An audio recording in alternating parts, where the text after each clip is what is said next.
Hi Google. அது நான் தான். நீ தான் தெரிஞ்சுதானே நான் பேசுறேன். எனக்கு என்ன அறிவில்லையா என்ன? இந்த ஏமாற்றத்துக்கு மன்னிக்கவும். மூடிட்டு போ. மன்னிக்கிறாய் வேண. சரிங்க.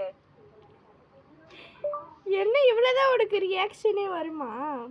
இதோ தேடுனதுல கிடைச்ச ரிசல்ட்ஸ். உனக்கு கிடக்குற ஏதாவது ஒன்று அறிவே கட்டுது. என்ன மன்னிச்சிடுங்க. என்ன மேம்படுத்த உன் மன்னிப்பை தூக்கி குப்பை தொட்டில போடி. யாருக்கு வேணும் உன் மன்னிப்பு? இதெல்லாம் எனக்கு கிடைச்ச ரிசல்ட்.